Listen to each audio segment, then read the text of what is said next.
Vamos falar do iluminismo. Iluminismo e romantismo. Vou falar bem rápido disso aí, eu acho que, porque isso aí influencia todos nós. Na verdade, alguém disse que nós todos nascemos no iluminismo e fomos criados no romantismo. Nós somos filhos disso aí. Quer queiramos, quer não. Nós não conseguimos fugir disso aí. Nós somos pessoas diferentes dos outros que vieram antes por causa desse negócio aí, dessa filosofia. O C.S. Lewis chama o surgimento do iluminismo de a grande divisão. Porque a reforma protestante não foi a grande divisão. A grande divisão o iluminismo trouxe. Quem crê em Deus e quem não está nem aí para Deus. Certo? Mesmo que creia, não está nem aí para Deus. O Dr. Calhoun, ele chama a atenção que os grandes nomes do iluminismo sempre são retratados sorrindo. Um sorriso meio jocoso, assim. Por quê? Porque eles creem que eles e outros como eles finalmente poderão responder a todas as perguntas da humanidade usando somente a razão. Então eles aparecem sempre sorrindo. É claro que o avanço científico daquele período, século XVII, principalmente século XVIII, trouxe essa percepção. É o período de muitos cientistas de destaque, como o Isaac Newton, né, um cientista fundamental para a humanidade. O poeta Alexander Pope disse o seguinte: a natureza e as leis da natureza estavam escondidas em trevas. E Deus disse: haja Newton, e tudo tornou-se luz. Não sei se é uma referência ao irmão ali, eu acho que não. Deve ser o Isaac Newton, né? Deve ser o Isaac Newton. Mas eu cheguei a considerar a possibilidade. Não, para marcar um pontinho, né? Marcar um pontinho. Gente, a influência do iluminismo é o racionalismo de Descartes, né? Descartes, francês, e o empirismo de John Locke. Na verdade, parecem coisas contraditórias essas duas linhas filosóficas. O racionalismo, ele é do continente e o empirismo é das Ilhas Britânicas, certo? O Descartes, ele é bem conhecido, né? Ele tem aquela famosa frase, quem é que sabe a famosa frase do cogito ergo sum? Como é que é em português? Penso, logo existo. Né? Porque o racionalismo do Descartes, a ideia dele foi a seguinte: será que ele podia partir da mente dele e aí conceber todas as coisas partindo da sua própria mente e aí construindo racionalmente todas as ideias que existem? Foi isso que ele fez, partir da própria mente dele. Né? Penso, logo existo, e daí eu parto. E o empirismo parece o contrário, né? Porque o empirismo é assim, ele começa do que existe. Eu aprendo com o que existe. A minha mente recebe aquilo que ela vê, aquilo que ela experimenta. Certo? Parecem contraditórios, mas chegam no mesmo lugar. O que falta aí nesses modelos filosóficos? Né? Todos eles trabalham o conhecimento. Mas o que falta? Deus.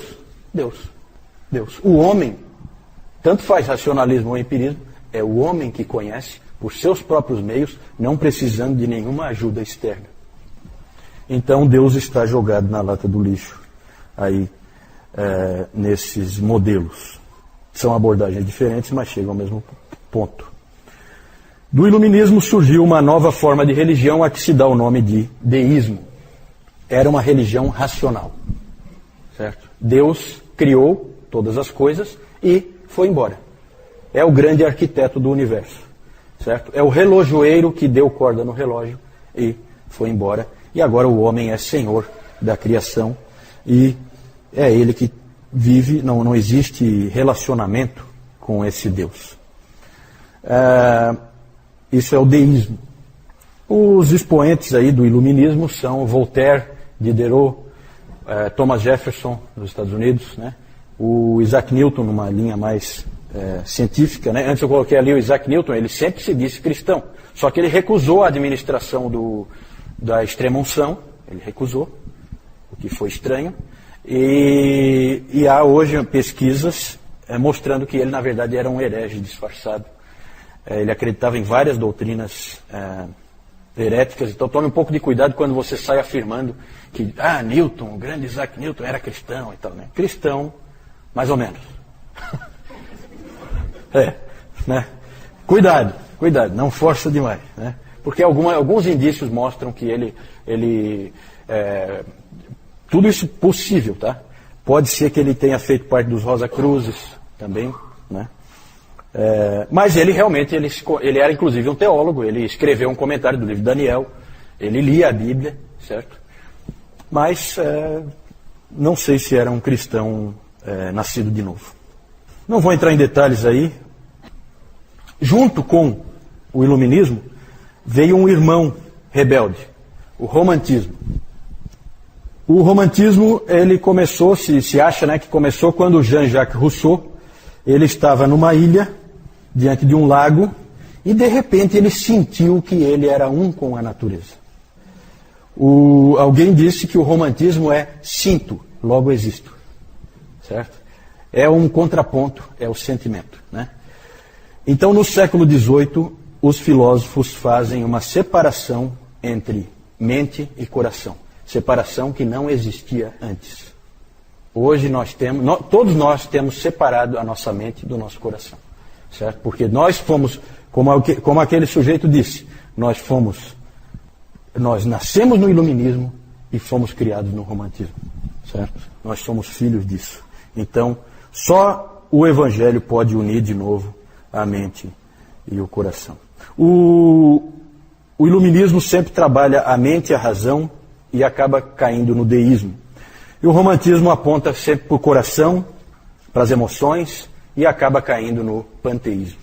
É para onde ele vai, panteísmo. Tudo é Deus, todos nós somos Deus. O que nós sentimos é o mais importante. Para o romantismo, o grande intérprete do mundo não é o teólogo, nem o filósofo. O grande intérprete do mundo é o artista. O artista que faz você sentir. Quando você sente, você entende a verdade. Certo? Por isso que nós hoje somos tão influenciados pelos artistas. Os artistas dizem o que nós vestimos, algum estilista homossexual diz o que nós vestimos, os atores de Hollywood e da Globo dizem como que nós vamos nos comportar, como que nós vamos viver. As opiniões deles são importantíssimas. Nós somos controlados pelo romantismo. E no iluminismo, nós ignoramos Deus diante dos problemas. Qual foi a última vez em que houve um problema lá na sua empresa e as pessoas se uniram para orar porque o problema tinha aparecido? Nunca. Certo? Nunca. Isso é inconcebível antes do iluminismo. Certo? Não existe.